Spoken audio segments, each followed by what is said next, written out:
With great power comes great responsibility. Compromise where you can. Where you can't, don't. Even if everyone is telling you that something wrong is something right. Even if the whole world is telling you to move. It is your duty to plant yourself like a tree, look them in the eye and say no. You move.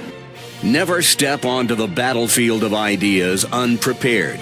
Before you enter the fray, you need a plan. And there's no better place to get one than right here on Tactics with host Caleb Colquitt. The Situation Room goes live now on News Radio 1440. Good evening, everybody, and welcome to Tactics right here, whether you're watching us on YouTube, Twitch, Twitter, Periscope, Facebook, however you're watching us. We're actually kind of surprised that we're on Facebook right now because yesterday, during the stream, apparently Facebook just straight up took our episode down, and I don't know why. I don't know that I did anything even more offensive in the last episode than I normally do, but if you're watching us on Facebook, hopefully this stream continues. I don't know why they're trying to ban me, but whatever. We'll carry on. Maybe it was just that one episode. Maybe it was a fluke. I don't know. They didn't give me a notification to tell me why it was taken down or anything. They just removed it. So, I mean, I know I'm paranoid about it because Facebook and YouTube both have shadow banned me before, but maybe it really is just a technical difficulty or something. But as always, you can watch the archive of all of my episodes, all of my content over on our YouTube page at Tactics Radio. So today here on Tactics, where speech isn't violence, tolerance isn't love, and disagreement isn't hate, we've got a really big news dump for you. And this is just kind of the way it is in this business. You know, you plan a whole show and have all your notes ready, and then something comes out of the blue and, pun intended, blows up your entire plans. Well, that literally happened in today because Iran has actually hit a American military base with a missile. Actually, several. So here's the report, and it's coming via ABC News. Multiple missiles have launched at Iraq from Iran, targeting American military facilities, according to a U.S. official. This morning, courageous fighters, and by the way, this is a quotation, this morning, courageous fighters of the IRGC's Air Force, by the way, that's sort of the Iranian military, the IRGC, launched a successful operation called Operation Martyr Soleimani. By the way, that's, just to give you some context, that's the general that was killed by President Trump in the airstrike, with the code OZARA, by firing tens of ground-to-ground missiles at the base of the terrorist and invasive U.S. forces named Ain al-Assad. So that particular base that they just named, that's the military base where it was launched. The country's state-run news outlet ISNA reported. So that's a report coming from the Iranian government. And then this report continues on. A U.S. official confirms to ABC News that ballistic missiles have been fired from inside Iran at multiple U.S. military facilities inside Iraq on Wednesday morning, local time. The facilities include Erbil in northern Iraq and al-Assad Air Base in western Iraq, the official said. So we know for a fact there were at least two military bases, military facilities that have been struck, or actually it doesn't even say that they were struck, it says that they were launched at. So I don't know exactly what that means. It could mean that the missiles struck and didn't do any damage, or the missiles struck nearby, or the missiles were intercepted. The truth is we really just don't know. This whole thing broke at the top of the hour, so this news is only about an hour old, and we just really don't have any details. This is all we know for a fact, and that's just kind of the way things go at News Radio 1440. When we have a big breaking story, we have to just kind of jump into the middle of it because, you know, we're just trying to sort out the details. So I know that there's 1,000 questions swirling around in your mind after hearing this, and the reason that I know that is because it was the same with me. I mean, I had to really just kind of sit there and take it all in, and I haven't had time to digest it fully yet, so just like everybody else, I'm still trying to gather information and piece everything together and figure out what it means. But it is an answer to a question. Because the big question on everybody's mind when Soleimani was hit was, okay, there's going to be some kind of retaliation. The question is it going to be symbolic retaliation where the Iran military and government feels like they have to retaliate in some way, just if nothing else to save face? But could it be with something that really doesn't matter? It's not really going to cause any damage. And it's because here's the thing. Right now, Iran would much, much rather have a symbolic strike on America than an actual strike. Because the thing is, if they wanted to actually strike America, they would have just done it. And they did here. But the question was, is this going to finally be the excuse that they are going to use their government to officially strike us, as opposed to just being the world's largest state sponsor of terrorism and sort of attacking us through proxies? Are they actually going to go forward and have their own government, their own missiles launched at military targets? Or is this going to be a largely symbolic thing? Well, this is the answer to that question. Iran has decided that they are going to go, and I don't know if this is full force or not. I don't know what is actually at their disposal. I tend to believe there's not a whole lot more escalation than they can do other than this. And Soleimani, Soleimani's death is definitely the motivation behind this. I mean, it's even in the operation, the military operation, that this thing was named after him. So obviously, this is a reaction to that, and nobody questions that. They said they were going to retaliate. They have. Well, now we know the answer. They are going to choose to, instead of it being sort of a symbolic thing where they're just trying to save face but don't really want to do anything that would tick America off. Basically, they're going to play chicken. And they are going to strike America in such a way that there are not many responses available to us other than open war. This is a blatant attack, an obvious attack using military equipment from an official military source and claiming responsibility for it, and openly doing so over their own media and to the world, and doing so at a United States military base. Now, as bad as it is to attack an embassy, they've been doing that through sort of backroom channels and proxies and trying to attack them in a roundabout way, but not actually technically attacking them as an official function of their government. That's gone now. And the question is going to be, how does the United States respond to that? Because, as Joe Biden said back in the 1980s, this is a very blatant, obvious act of war, and according to the rules, now what we should do is a different discussion. What we can do is basically, the table's wide open now. America could take any kind of action, including declaring war, and be well within their right to do so, well within the international community. Now, the international community may still disagree with that decision, but the point is, you wouldn't be able to claim that the U.S. had no right to declare war on Iran after this. So this really does become the question, is what is going to happen now? Does this mean more? So there's a couple things I want to kind of, because I don't know. Obviously, I don't know. I can't see the future. I'm just going to throw some things out here for you to kind of mull over and try to consider. First of all, and this one's, I always want this to be my first message, my first reaction to anything.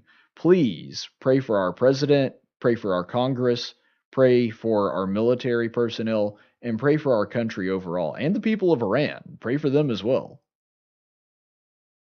Because Iran does not want open war with America. They don't. Well, I say that. In principle, they probably do, but they know that they don't have the military strength to actually oppose us in earnest, and so they would rather not be in an open conflict with us. So that means that they took this action either because they felt like they had nowhere else to go, they had to do something to show a response, or, and this is also, I think, just as likely, or they did so believing that the United States has such a non-appetite, if that makes sense, for war. such a desire to stay out of war. And by the way, keep in mind that that tends to be a non-interventionist sort of state of mind. That is Donald Trump's default. That's what he campaigned on, and I have no reason to believe that that is insincere. I mean, I'm not saying that that's right or wrong. I'm not saying that's a good thing or a bad thing. I'm just saying that seems to be what the man wants. He seems to be more of a non-interventionalist.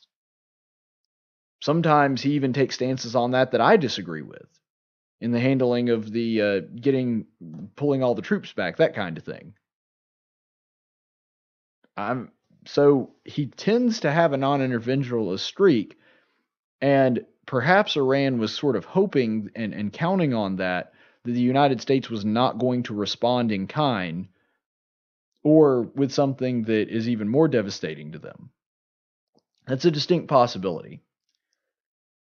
But here's the reason why I'm not sure that this is going to lead to war. First of all, Iran's ground-to-ground ballistic missiles, notoriously inaccurate. They're more accurate than the terrorists that they fund, that their rockets are, that they launch hundreds, sometimes thousands of which on Israel every single year. Those missiles are incredibly crude. It doesn't really even, they shouldn't even be called missiles. They're really rockets. Rockets is a better way to describe it because they're so incredibly inaccurate. Now, Iran's are definitely more sophisticated, but they're not anywhere near to the level of the world powers. They don't have anything close to that kind of technology. United States, Russia, any other nation that has missiles, Iran just doesn't have that. They have much more sophisticated stuff than pretty much any other Muslim country in the area has, but not to the level that you're thinking about when you think of missiles. And so because they're very inaccurate, it's at least possible that these maybe damaged some buildings, damaged some equipment, but didn't actually kill anybody, and the damage was really sort of minimal and maintained, and a whole bunch of the missiles that were launched missed. If that is the case, then there's a good chance that this de-escalates from here, because the president and Congress don't see it as worth going to war over this. And that way, that would be kind of the everybody wins scenario, in the sense that Iran still gets to say, hey, we did something and we attacked America. And then the U.S. gets to sort of opt out of war. But the question is, does America really want to opt out of war? Do they want to take a step back at this? And I don't know what the right answer is. I'm going to be praying for it over the next few days. I'm still kind of processing all this myself. But the thing is, does America really want to send the message to our enemies that, yeah, you can attack our military installations and we're really not going to do anything to you? Because that is not a good message to send. Not just to Iran, but to the world in general. And if that is the message that is sent, that's a bad thing. The Iranians could still be kind of operating under the same MO that they did under Obama, which is a really stupid thing to do, and the death of Soleimani should have been a giant red indicator that President Trump does not operate like President Obama. I mean, you had the Benghazi attack where the order was given to back off and we just kind of let it go and there was never any retaliation. We had the embassy attack that happened just a couple weeks ago that was planned by Soleimani, and we're like, yeah, we're going to take out the guy that orchestrated it. And there were 100 Marines sent over within the hour. It's a completely different response, and they should have used that as an indication to know, okay, we're not dealing with the same guy anymore. But if they are operating under that, that makes a lot of the things that they have done recently make more sense, because they believe that they could just kind of poke and poke and poke, and the bear was never going to wake up and actually smack them around and make them pay for it. And maybe that's how Trump handles it. I don't know. But the point is, that's really kind of what they had been operating under with Obama, and I think that they may still kind of be operating under that same sort of mentality, and I don't think that's going to work with President Trump. And then the main thing that is going to be a determining factor is, did Americans die? Because if we find out by tomorrow morning that there were a dozen or so Americans killed, that becomes a major, significant consideration. Because if it was just some equipment we lost, honestly, I don't see us going to war over that. I just don't. Even if it was an American military base, even if it was a legitimate act of war, and it was, I don't see us going to war over that. If we had Americans, especially, 20, 30, a significant amount of Americans pass away, die in this attack, I think you start seeing a lot of military, and I'm not talking about just a handful of symbolic, no, I'm saying significant damage done within the nation of Iran to their military installments. I don't think they're going to hit cities or bomb civilians or anything like that. But if there's a major military facility outside Tehran, I would not be at all surprised if we drop something pretty severe on them. I just wait. We don't know, but wait to see. That may happen. And so here's where you get into the kind of speculation, and I'm going to try to keep this to a minimum, but still give you something to think about. I think what is going to happen, just with the information we have available to us right now, and I could be wrong, I think what's going to happen is the military bases that the missiles were fired from, they will cease to exist in probably 24, if not 48 hours. I think it'll be a very quick response, and I think that we're going to take essentially the same approach that Israel does. When Israel has rockets launched on it, what it does is it says, all right, whatever building that was launched from, that no longer exists. We're taking that out. And so I could see something very similar, sort of a similar mentality adopted by the American military in this sense, that the retaliation should fit the crime and say, okay, well, that's the base that launched the ground-to-ground missiles. That base doesn't need to be on the map anymore. I realistically see that as being the most likely outcome of this whole thing at the bare minimum. Whether it be more or not, I don't know. But I think at the bare minimum, that is going to happen. And I think on the other side, Iran is going to continue to react, and we're going to continue to play this game of chicken for a little while. I don't think that we're going to declare war after this. Again, it does depend on the body count. I think that makes a pretty significant difference. But as far as the information that we have right now, I think that there's another reaction by the United States. Iran reacts again. America reacts again. I think we've got 2 or 3 more steps before we actually get to open war. A declaration of war, I do not believe, is in our near future. And part of the reason for that is you got to remember that to get to a declaration of war, you need Congress. Trump can react to things, and that is a power that is afforded to him in the Constitution. He is the commander-in-chief. He can react to things, but he cannot declare war. Now, I know what you're thinking, and you're not wrong. Well, it didn't stop Vietnam and Korea and Iran and Iraq. Well, to a degree, we did ask for Afghanistan, but it didn't deter us from going into Iraq and just using that as kind of an umbrella under going into Afghanistan. President George W. Bush kind of used that as an excuse to also go into Iraq when he felt that they had weapons of mass destruction. So now what we've got to worry about is, will Congress approve? I don't think they do. I think the Democrats will see it as a club to bash Trump, and they're not going to go along with it. I could be wrong, but that's just my estimation. And so I'm really not sure what happens at this point. I think that there are going to be more steps before we declare open war. I don't think that this is going to be the act that tomorrow we find out, hey, we're at war. No, I don't see that happening. And unless there is a significant body count, we probably just destroy the base that the missiles came from. And I think that's an appropriate response. But we will see in short order. And I just remind everybody to please pray for our military and our president to make good decisions. Now, did want to get to some stuff that I had planned to talk about before the news broke, because really, even though I think that we could continue to talk about it, it would really just be more repeating of what we already know, because there have not been new details, to my knowledge, other than the ones that I just gave you, come out yet. We'll probably talk a lot more about this on tomorrow's program. But this I did want to get to. There is an atheist group that has ranked Alabama the worst for religious equality. They're saying we're actually dead last when it comes to religious equality, according to them. So I'm just going to read the article and then give you kind of a quick sum up of some of the things and some of the rubrics that they used, and let you kind of decide for yourself. So This is an article by AL.com.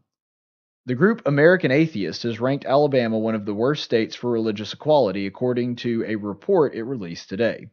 Religious equality is under attack in Alabama, said Allison Gill, American Atheist Vice President for Legal Policy, who authored the report. Quote, the state's near-total abortion ban forces one particular religious view of reproductive health on every Alabama woman. Sadly, Alabama schools let students receive credit for outside religious instruction but do not provide comprehensive, scientifically accurate sex education. Alabama lawmakers are more interested in imposing their religious views on citizens than protecting equality for everyone.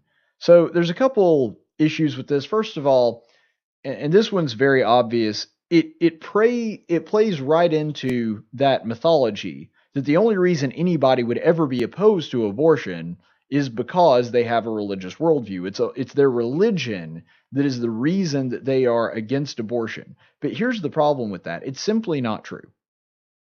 I guarantee you, and this wouldn't happen, but if I became an atheist tomorrow, if I decided God didn't exist, that would not stop me from being pro-life. There are people that are atheists that are pro-life. Austin Peterson is one of the first ones that comes to mind. He's a guy that doesn't believe in God at all and was running as the candidate for president for the Libertarian Party in the last election cycle, and he is very fervently pro-life. He says, look, I'm just looking at the science, and the science backs it up. I think I did an abortion special. I want to say it was about a year ago. And I spoke for legitimately 30 minutes. More than 30 minutes, actually. I think it wound up being more like 38, 39. But I spoke for well over half an hour on different arguments against abortion and didn't get into religion until the very last point. Out of that, probably 35, 38 minutes spiel, and I spent the entire show on it, just about it. Out of all of that, I didn't make a single religious argument up until the very last one. Now, granted, if all the scientific arguments fell apart, I would still believe that abortion is wrong because of my religious conviction. But the reverse is also true. If my religious conviction suddenly just goes away, I would still be pro-life. Because there are non-religious arguments that make sense that are pro-life. And there are more of them than the pro-choice side. There just are. Now, there is one big glaring flaw in that, which is you have to respect, to be able to get scientifically there, you do have to accept something that you do need a religious worldview to have, in my opinion. And that is life is sacred. Because if you don't believe life is sacred, then obviously you can snuff out life that's in the womb, but you can also snuff out, you can just, I don't like that guy, I need to kill him, and you have the right to do that. And I don't know of any atheists that actually do hold that worldview, at least not personally. And so because of that, I haven't met any that are anarchists that I'm aware of. So with all that in view, what I'm saying is you don't have to be a religious person to be anti-abortion. Now, are religious people typically very against abortion? Yeah, they usually are. And I'm not saying that religion doesn't play a factor in that decision, but the idea that, if we could just get rid of this religion, then abortion would be legal and nobody would have a problem with it. No, that's simply not true. That would be like suggesting that the only reason anybody was ever against the Holocaust was because of religious reasons. And when you say, well, can you prove that? Well, yeah, their religion teaches that it's wrong to kill people. Well, yes, that is accurate, but that does not mean those people would suddenly be just okay with the Holocaust if they were no longer religious. It's an absurd argument. But it's one that people typically on the pro-choice side constantly cling to. I can't tell you the number of protests that I've seen where there were pro-choice people.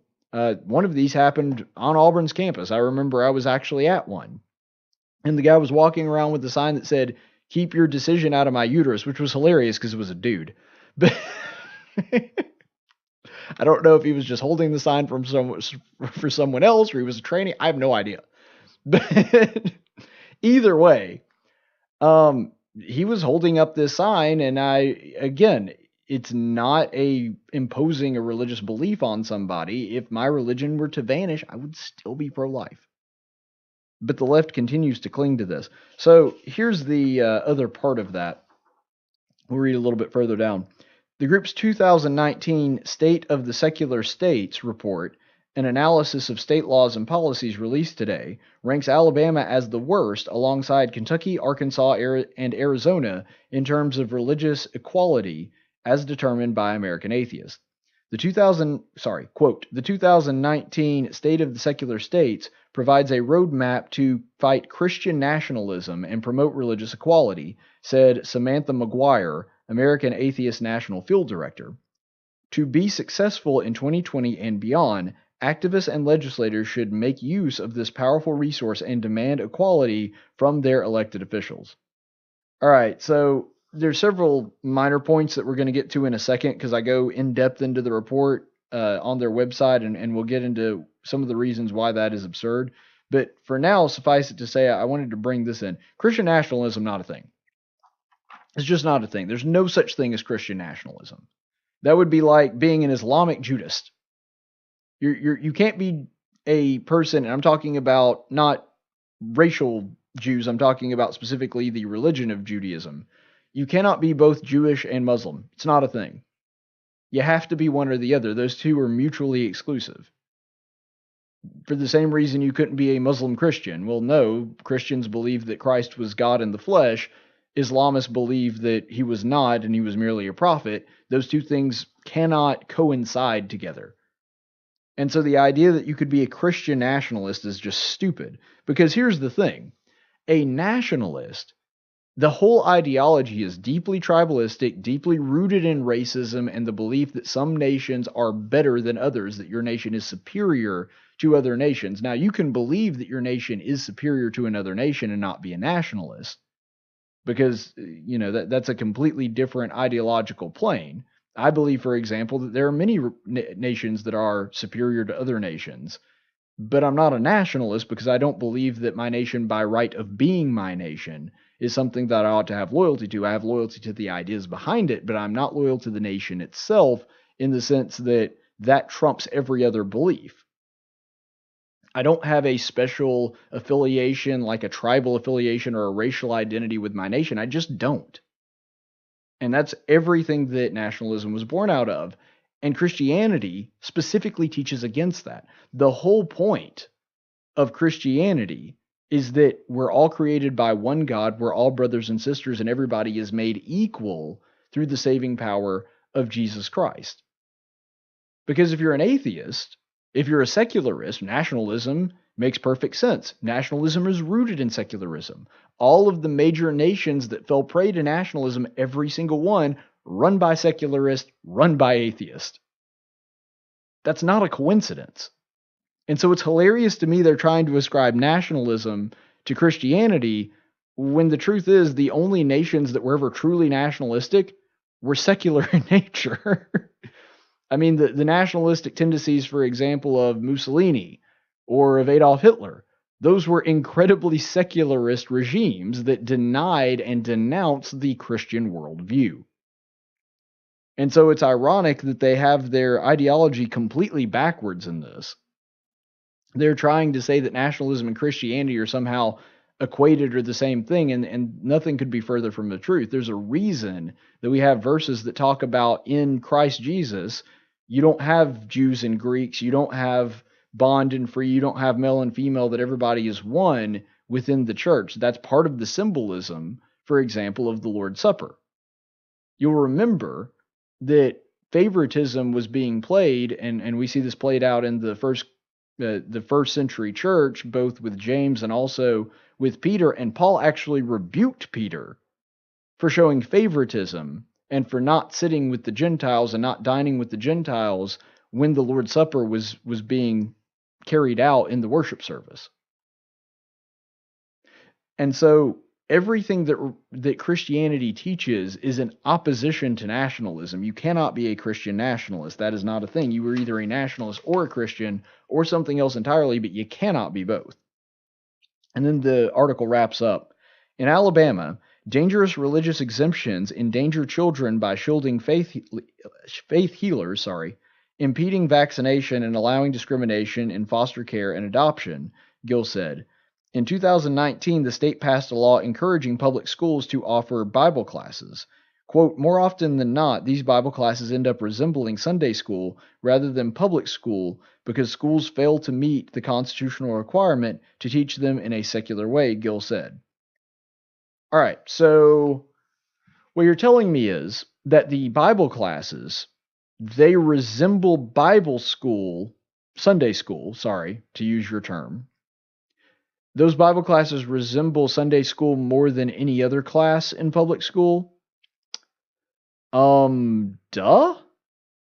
Because if they looked more like, for example, a social studies class or a PE class than they did Sunday school, they would not be teaching the material they're supposed to be teaching. Of course, they're going to resemble Sunday school in some ways because you're using the same source material. Let's just take religion out of it for a second.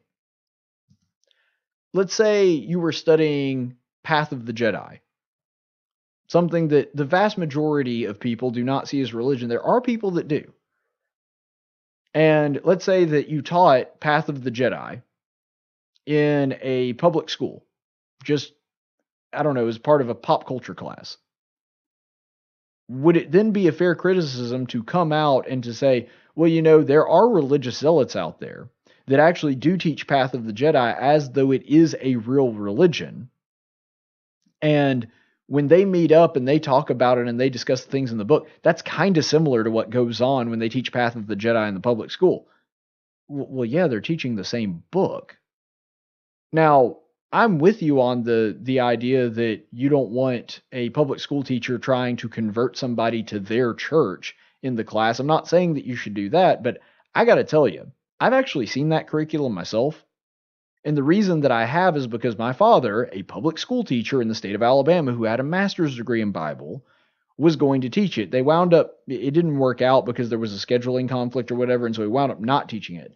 But my dad actually had that curriculum. He had the textbook. I've seen it. I've looked through it. Believe me, none of that is taking place. You do not have a message saying that you need to join this church or that church. All it is you read the Bible and you talk about some of the symbolism, you talk about some of the interpretation. That's all it is. It's no different than if in your literature class you were reading Tom Sawyer or the Scarlet Letter or any of the other classic books that you may have read in any of those courses. And so it really is absurd what they're getting all upset and hot and bothered over, because I've seen this curriculum, and believe me, none of that is going on. Their problem is with the fact that the classes are being taught at all. They want it to not resemble Sunday school at all. Well, the only way you could do that is if you don't teach the Bible in it. There is no other way to do that. And sadly, and I'll just come out and say this, what's really sad is even though it was done in a secular method, there's a lot more Bible in the public school curriculum than there is in an awful lot of the Sunday schools within the churches in this state. I have been in Bible classes that use maybe a couple of Bible verses, and the whole time. And I'm telling you, this one actually did look at the text and observed it and analyzed it, and they didn't fossilize people or tell people, no, this is absolutely the truth. They were just teaching them about the content, which is what the class is supposed to do. It's what it's designed to do. So in case you're wondering about this and how they decided this, because the article doesn't give a lot of detail, I actually went to the American Atheist website and looked at their rankings of Alabama and what their primary gripes were. One thing that I noticed that was really interesting is that some of the really big gripes that they had, some of the things that they said made Alabama not religiously free, that they were actually harming the religious liberty within the state, was just it was stuff that had nothing to do with the religious liberty. For example, abstinent sex ed. Again, that's something that you don't have to have a religious worldview to come to the conclusion that abstinence before marriage is a better way to live. There was an article just, I want to say 2 or 3 weeks ago in the Atlantic that came out with a study saying that people who wait until marriage to have sex actually are far less likely to get divorced. They are happier in their marriages, and the less sexual partners you have before marriage, the more likely you are to be content in the marriage that you have, that they actually have better sexual relations with their spouses than the people that have slept around beforehand. And the Atlantic is hardly, I mean, it's not exactly the Blaze or the Christian Post or Life News or any of those. The idea that you could only have a Christian worldview to reach these conclusions is just stupid. Homosexuality not taught. Again, you don't even need a religious worldview to come to the conclusion that homosexuality is a bad thing. By the way, you know who was really against homosexuality? Another famous atheist, Adolf Hitler. Somebody that had a completely secular worldview still thought homosexuality was bad. Now, I'm not saying that that's a ringing endorsement or we ought to be looking to Adolf Hitler for moral teachings. I'm just saying that they're acting as though that in and of itself is something that could only come from a religious worldview, and it's just not true. Another one that was really odd, and this will be important later, so remember this, school voucher programs. Apparently just believing that parents ought to be able to teach what school their children attend, that in and of itself is somehow a threat to religious liberty. It doesn't make any sense. A few others that didn't have anything to do with religious liberty. Anti-abortion laws. Again, you don't have to be religious to be pro-life. Refusal of abortion and contraception. This is another one that's interesting because this has nothing to do with religious liberty. It's just liberty. In fact, to say that somebody must give you contraception or must give you an abortion, that is actually not a breach of religious liberty, but just liberty in general. If you're saying, I'm going to use the government to force you to give me X, well, it doesn't matter what X is, you are vouching for less liberty. That's just, I mean, they're completely flying in the face of, that's not even a breach of religious liberty. That's actually a breach of liberty on the other side. What they are, the policy that they are advocating for would result in less overall liberty, not religious liberty, just liberty in general. And some more of the laws that they were really upset about was really interesting because they were mad that government was not more hostile towards religion. For example, one of the things that they claimed that made Alabama dangerous for religious liberty is that there was a tax exemption for religious organizations. Yeah, well, that's true of literally every nonprofit. If you're a nonprofit, you get tax exempt status. I've worked at nonprofits. I work at a nonprofit right now. They get tax exempt status. So what the American Atheist Organization is saying is, well, the fact that they afford religious institutions the same protections from taxation that they give to every other nonprofit in the world, that shows that they're against religious liberty. You have to be a mentally handicapped person. Actually, that's an insult to mentally handicapped people. You have to be flat out of your mind to reach that conclusion. They're saying we want government essentially to be more militant and to go after religions, and then we'll say, no, you're good with religious liberty. It's the exact opposite.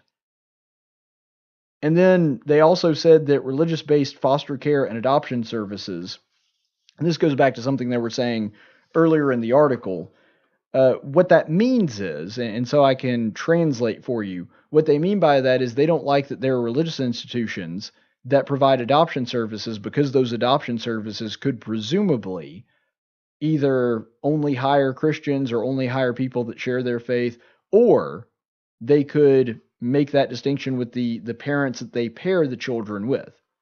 Now, I've done work with a charity organization called Agape that actually does this. They are a church-based adoption service that helps pair up parents that want to adopt with children that need homes.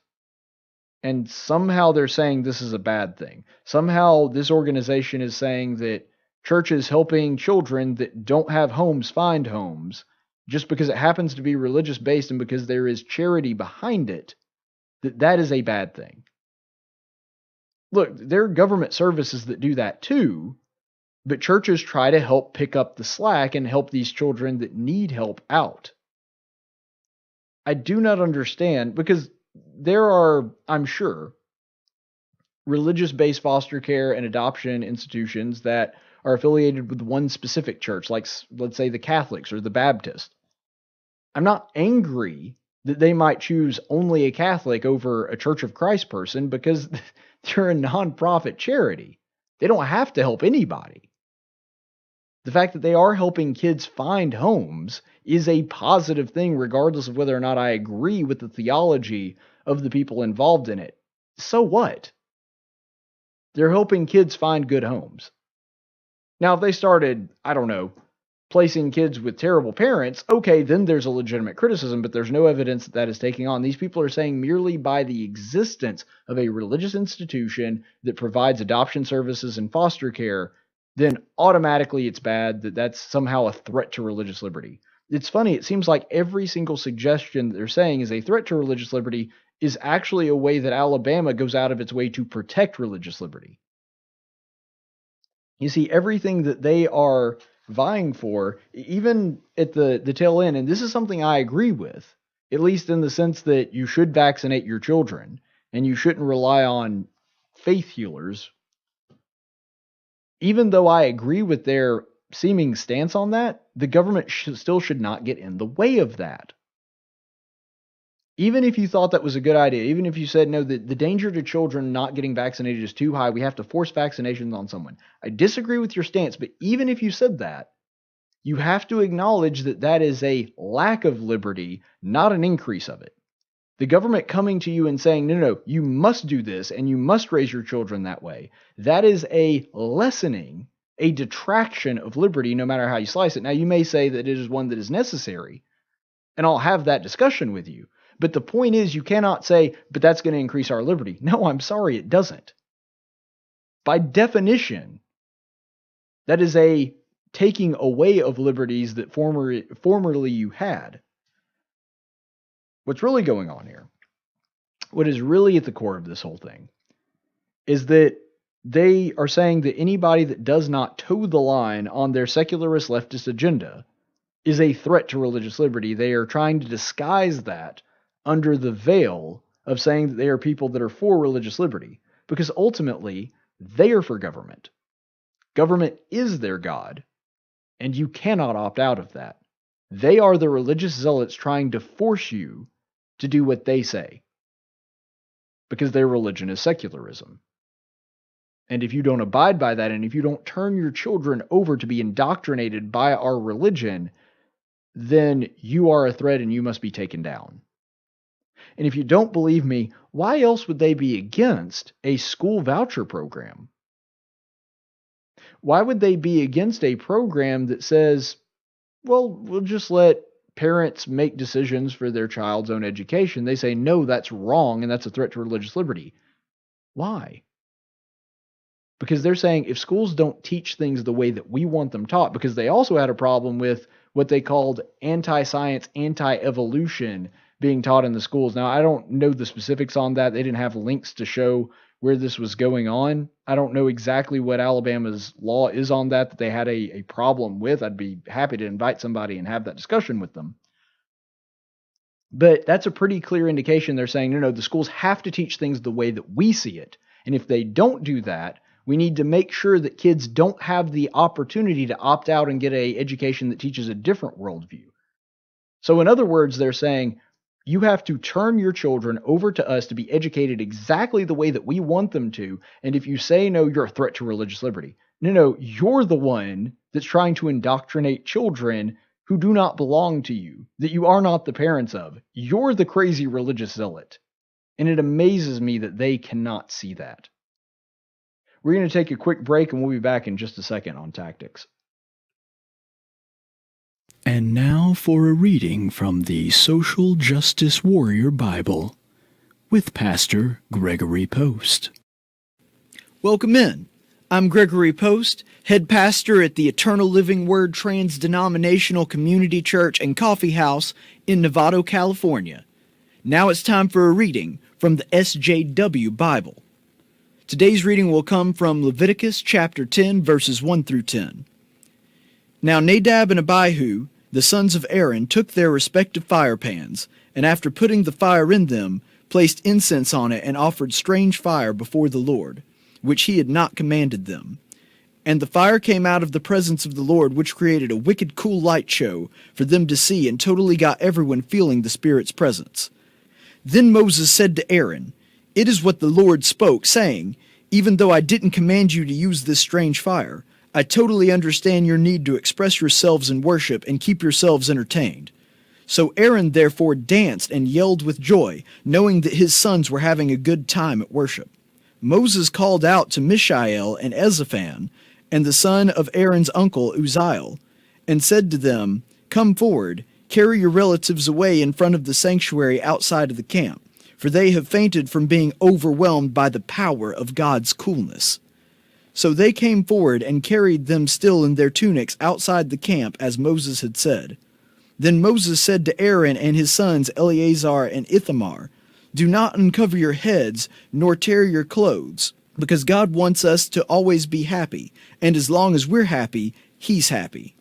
Therefore, if worship doesn't give you an overwhelming sense of euphoria, you need to find another congregation, preferably one with a more dynamic pastor and band." So they did according to the word of Moses. And the Lord spoke to Aaron, saying, "Do not drink wine or strong drink, neither you nor your sons with you, when you come into the sanctuary, so that you will be able to drink more once you arrive. It is a perpetual statute throughout your generations. And so as to make a distinction between the holy and the profane, between the unclean and the clean, because when worship stops being fun or feels judgy, then it becomes profane and unclean." Wow, so inspiring. This has been a reading from the SJW Bible, and remember, the only truth that matters is your truth.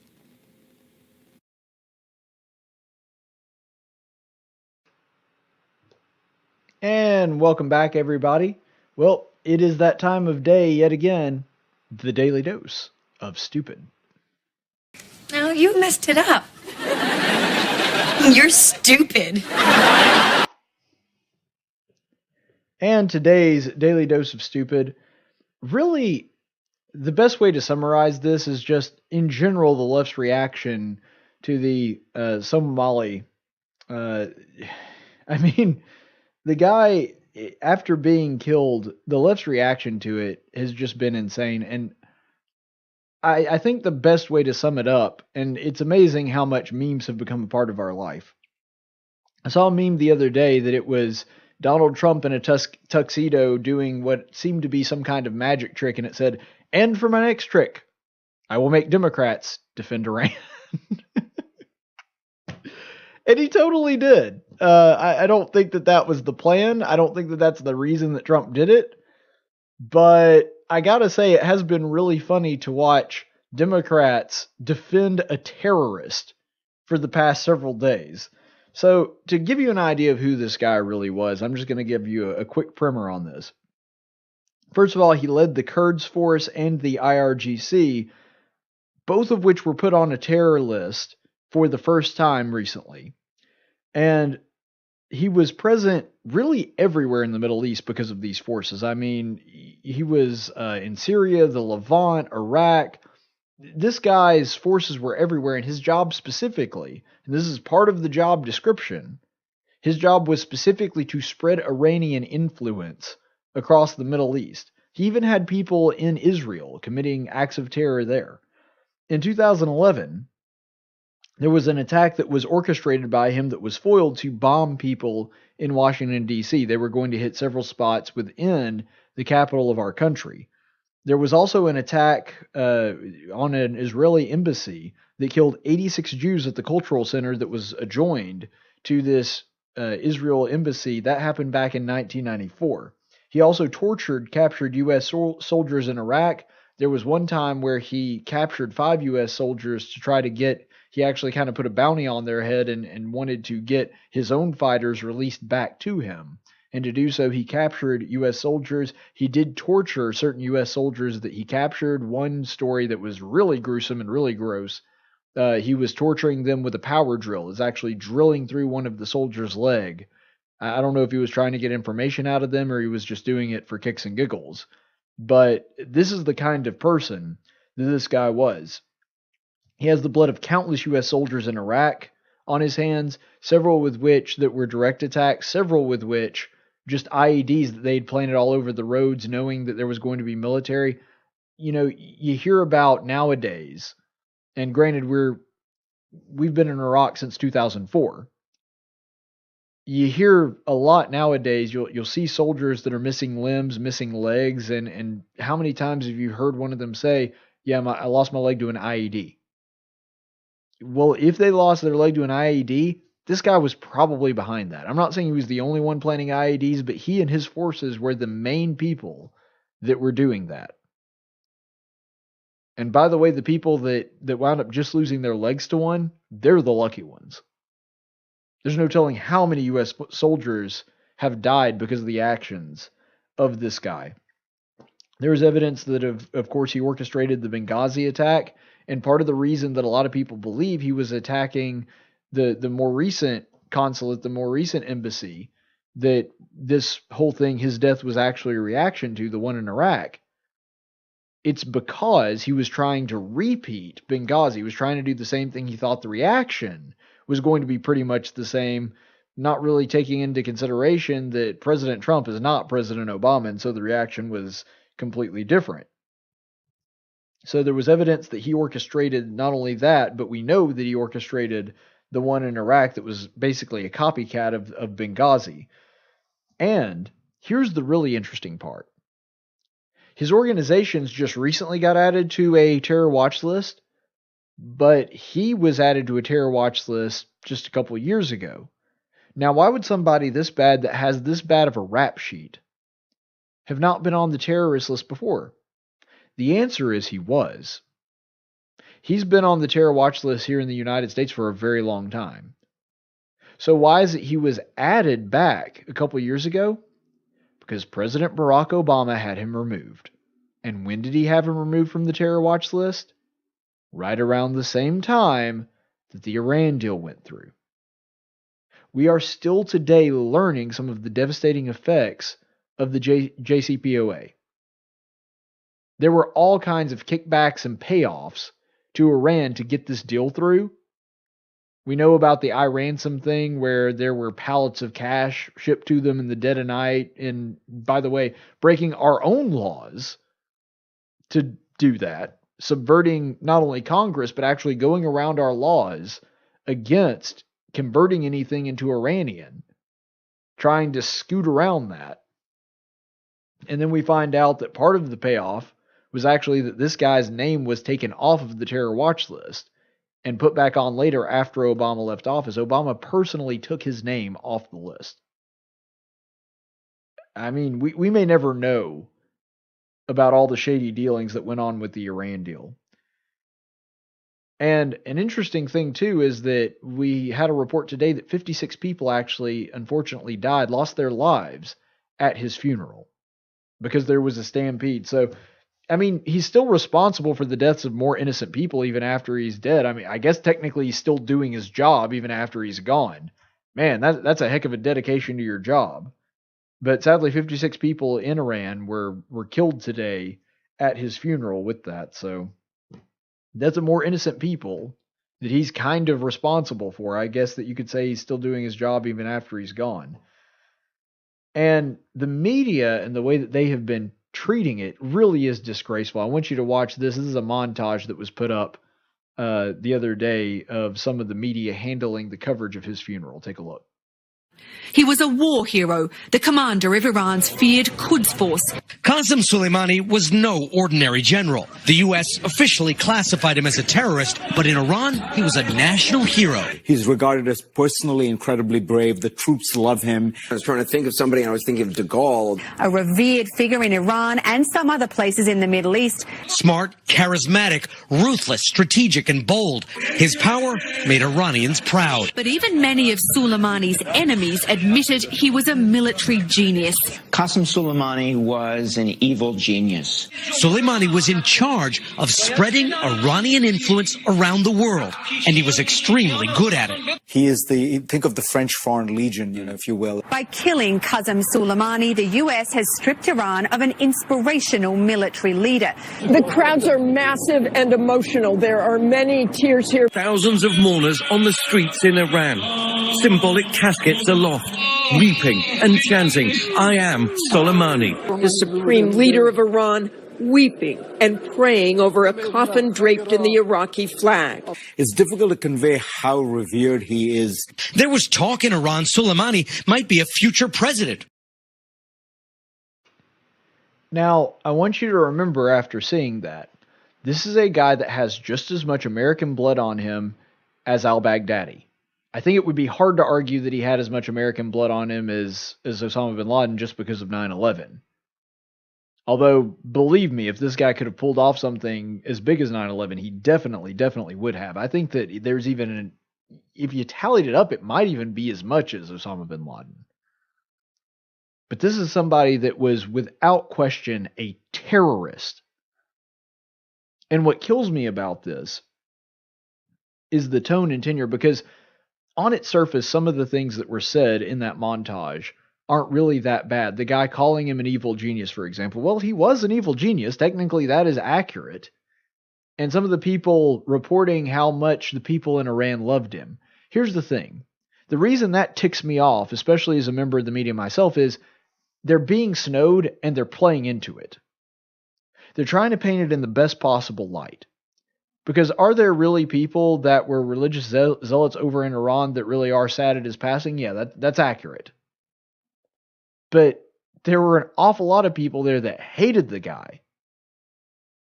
And they're not talking about that. And the thing is, yeah, when it comes to the crowd size, the Iranian government, the Ayatollahs, can pick up a crowd.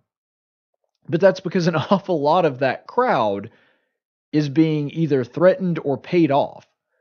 They'll give people, extra food. They'll pay people. They'll give them the day off of work if they go to events like this. And a lot of times, and this has been reported as well, you'll have police officers and local officials and military people going door to door to empty the houses nearby to try to get as many people in the street as possible for the cameras. This is a common practice in Iran. It's the same thing when the media was praising, oh, look how cute the North Korean cheerleaders at the Olympics. They're slaves, you moron. They're not there by choice. They're there because they're afraid they'll get a bullet in their head if they don't. And the fact that the media is just going along with their propaganda and not saying anything against it and trying to paint it as though the portrayal that is being shoved in their face is accurate. It's journalistic malpractice on the highest level. It's bad to be snowed. It's worse to be snowed when it's not even just carelessness. It's actively just wanting to go along with the narrative that is presented. That's what hacks me off about this whole thing. And to look at that report, if you didn't know who this guy was, you didn't know all of the blood that was on his hands that I just read off to you, all the horrible, horrible things that this guy has done, well, you would watch that report and think that, oh man, this guy, they covered that just like they would if one of the princes over in England died. That's how that report was structured. And to see them go along with the Iranian government's propaganda, because basically it would be hard to discern their coverage from some of the coverage from their state-run media over there. It burns me up. The tone and tenor is completely off. And they're treating this guy as though he was just some beloved military leader that Trump just got mad one day and decided to off. No, the guy was a nightmare. I mean, could you see them covering the death of somebody like an Adolf Hitler like that? Because this guy may not have had the body count that Hitler had, but the acts that he's done are just as heinous. And it just blows my mind that they're willing to go along with that. And unfortunately, it's not just the media and the anchors. It's also people that are very high in the Democrat Party, like Bernie Sanders, that have kind of bought into the same kind of mindset. This is Bernie Sanders on CNN last night. But this guy was as bad as he was an official of the Iranian government. And you unleash, then if China does that, if Russia does that, Russia has been implicated under Putin with assassinating dissidents. So once you're in the business of assassination, you unleash some very, very terrible forces. Okay, so I want to give Bernie some credit here, because the way he starts out, he actually is making a point that I think there is a level of legitimacy to. Because what he starts out with making the point is, okay, there is a difference in killing somebody like an Osama bin Laden or a Bashar al-Assad or an al-Baghdadi. There is I shouldn't have lumped out Assad in that, I'm sorry. Let's go with al-Baghdadi and Osama bin Laden for right now. They're not technically an official of any government. Now, al-Baghdadi did kind of control a country at one point, because the caliphate, it was a caliphate that was larger than the state of New Jersey, and they did have an actual working government that printed money and all kinds of other stuff. So you could argue that they had a legitimate government, kind of shaky, but okay. And that was definitely falling apart by the time that we killed al-Baghdadi. There is a difference in killing somebody like that isn't technically really affiliated with any kind of government. Even if the government is harboring them, even if the government is friendly towards them, they don't have some kind of official position. And so Trump taking out somebody that is an actual official in their government is different in that sense. And there are different ramifications. For example, when we take out an Iran-supported terrorist, they're probably going to retaliate, but they're going to do it under the cover of night. They're going to do it through a proxy. What we did here is we took out somebody that was an official in the Iranian government, and because of that, Iran responded with an official action from the government of Iran. That is a valid point. And where Bernie starts out, I don't think that the point that the comparison that he's trying to draw there and show a contrast, that's not an altogether lost point on me. But then Bernie goes way off the rails. Just jumps way off into the deep end. Because I was watching that, I was like, okay, yeah, I kind of see where nope, turn back. Man, where he starts trying to equate President Trump. First of all, he calls it an assassination. It's not an assassination. It was a military action taken against a military target of a hostile foreign military that had American blood on his hands. You can't call that an assassination. This isn't something that goes off in the dead of night that we had secret agents slip in. If you call that an assassination, then what happened to Osama bin Laden is definitely an assassination, because we actually had boots on the ground that slipped in with him.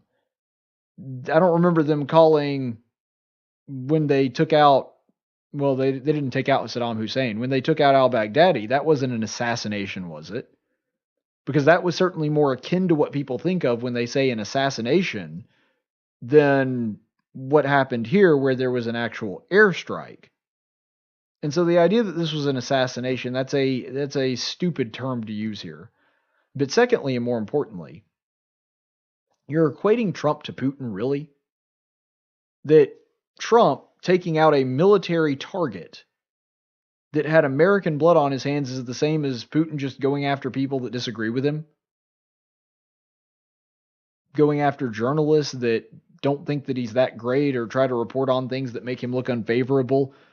Look, the easiest way to defeat this argument, this is an easy argument to defeat. The fact that Bernie Sanders can go on live national television and say to the world, I think that Trump is just like Putin. I think once you go down that road, Bernie going on TV saying that and doing so with absolutely no fear that the guy's going to wake up at the bottom of a river or in some kind of re-education camp. That should be a pretty obvious contrast between Donald Trump and Vladimir Putin. Donald Trump, extremely flawed person, somebody that I disagree with on a lot of things, he ain't Vladimir Putin. He's not somebody that just goes off offing journalists that don't agree with him. That is a absurd comparison to make.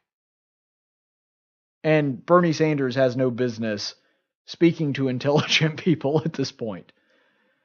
Like I said, the very fact that he can even go on TV and make that claim shows how different America is and how different Donald Trump is from Vladimir Putin. But the left has drank so much of the orange man bad Kool-Aid that even when they see somebody as incredibly evil as Soleimani and the Ayatollahs that are running Iran, they feel that Trump is so evil that they have to side with the other side no matter how bad it is. That is an incredibly dangerous mindset. An incredibly dangerous mindset.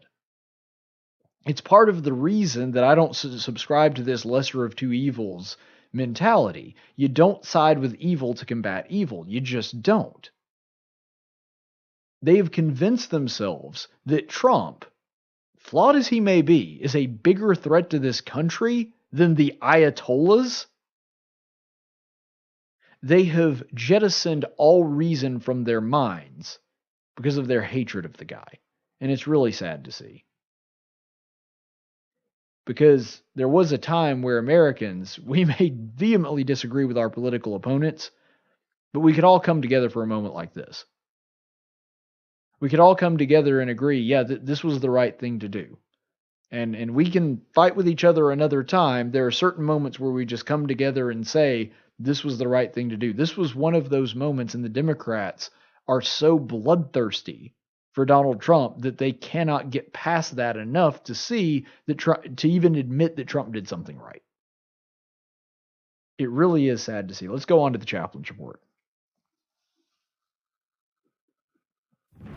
In 1775, the Continental Congress created the Chaplain Corps. Under the command of General George Washington, each soldier was required to attend worship service every Sunday.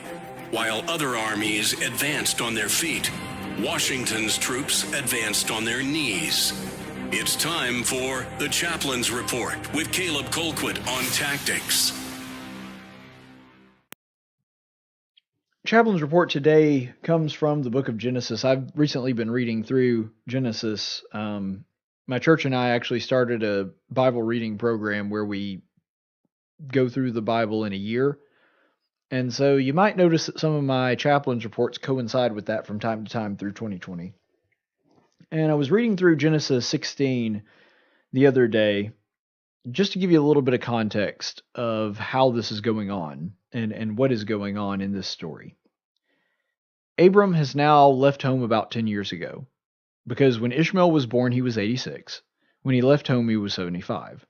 Which means that when this episode takes place, it's roughly a decade after God called him to leave his home and to be a pilgrim and sojourn with him. So they've been waiting for a long time. And Abraham has, for a long time, been promised that his seed would be multiplied, that he would have a son, and that his son would come a great nation, through all the worlds would be blessed. And with hindsight, we know, of course, that means the Jewish people, and then eventually the tribes of Israel, the sons of Jacob, and then eventually all nations of the earth are blessed through the Christ. However, with Abraham, we're seeing this little episode unfold between him and his wife, and it really is one of the more interesting pieces of Abraham's history. And remember, this is back when their names were Abram and Sarai. So Genesis 16, 2-5. So Sarai and said to Abram, "Now behold, the Lord has prevented me from bearing children. Please go into my maid, perhaps I will obtain children through her." And Abram listened to the voice of Sarai. After Abram had lived 10 years in the land of Canaan, Abram's wife Sarai took Hagar the Egyptian, her maid, and gave her to her husband Abram as his wife. Then he went into Hagar, and she conceived, and she saw that she had conceived. Her mistress was despised in her sight. And Sarai said to Abram, "May the wrong done me be upon you. I gave my maid into your arms, but when she saw that she had conceived, I was despised in her sight. May the Lord judge between you and me." Now, this is a really fascinating piece of biblical history, but I have to preface it by saying this. Dude, it's a trap. I mean, full Admiral Akbar here. It's a trap! How can you not see this? Your wife goes up to you and says, "Hey, you haven't had a kid yet. Maybe what you could do is have a kid through my handmaid. Why don't you just go sleep with her and have a son?" What man in his right mind, and maybe Abram wasn't in his right mind here, sees that situation and goes, "Oh yeah, that's going to work out great for me"? I know nothing about women, and I'm very open about that. I have no experience with women whatsoever. And even I'm smart enough to look at that and go, "No, that's a really bad idea. Stay away. Danger, Will Robinson." Like whatever warning I can give you, that is a situation you don't want to touch with a 10-foot pole. Yes, it was her idea, and I'm sure because I mean, Abram is a man of God, but he's also still a human being. He is a man. And so what he's hearing is, "Oh, I can sleep with this other woman and my wife's cool with it? All right." No, that's a trap. And you should have known better than to be okay with that and just go along with it. And that kind of plays into the second part of this too. It would be real easy to look at the story and say, "Man, this is all Sarah's fault. She had the idea, and then she's the one that said, 'Oh, I want you to be able to have children through my handmaid, and that'll be the way that you have children through her, and it'll be like having a child through me.'"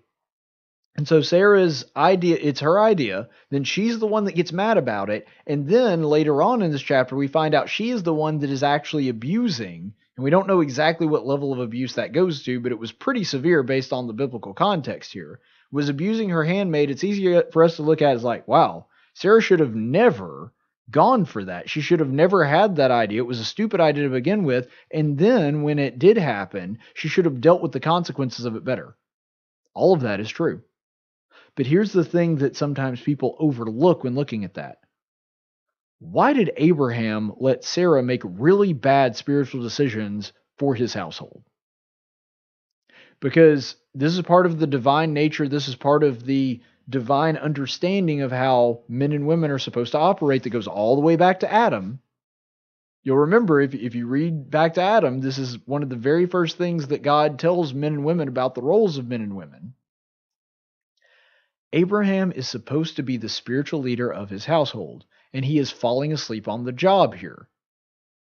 What has happened is that Abraham is letting Sarah make all these really big, really stupid spiritual decisions, and he's just kind of going along with it because, hey, I get to sleep with the handmaid and all this stuff. And then when Sarah gets mad at him, unreasonable as it is, and it is, then all of a sudden Abraham's just like, "Well, yeah, do whatever you want to with her. I don't really care."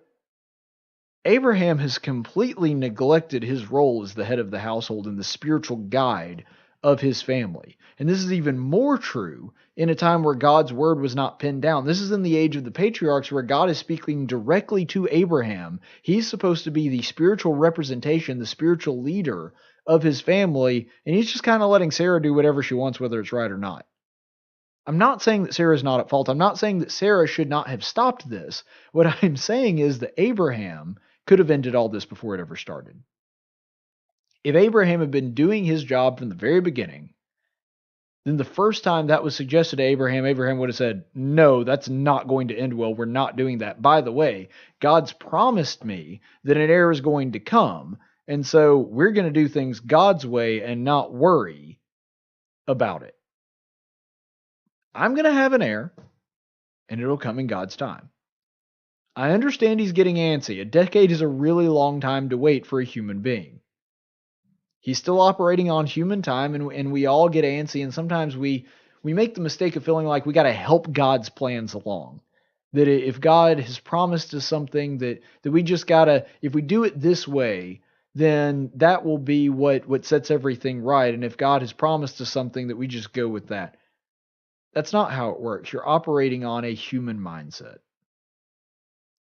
God promises us several things in the scriptures, and they will come to pass in His time. Sometimes God keeps us from certain things, and we don't understand why.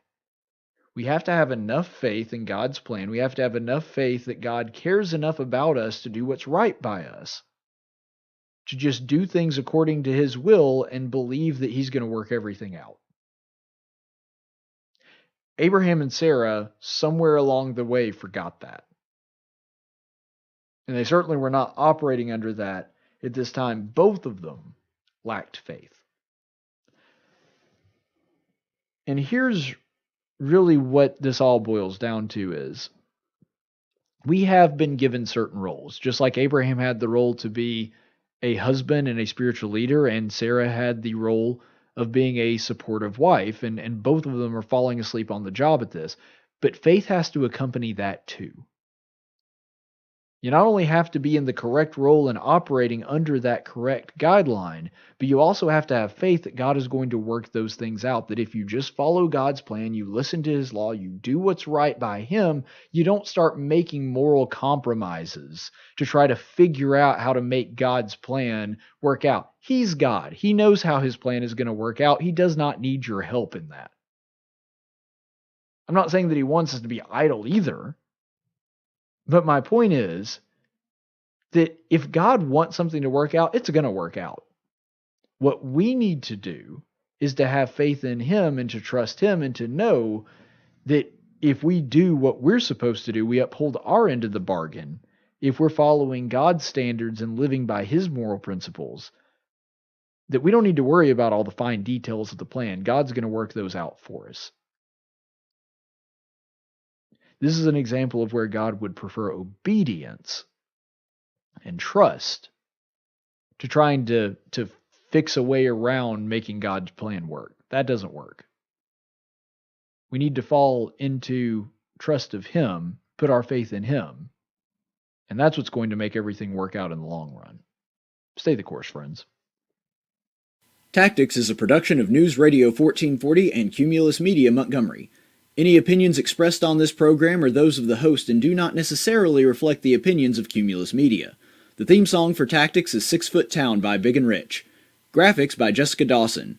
Broadcast studios provided by Cumulus Media Montgomery. Location studios provided by the Dalraida Church of Christ. Copyright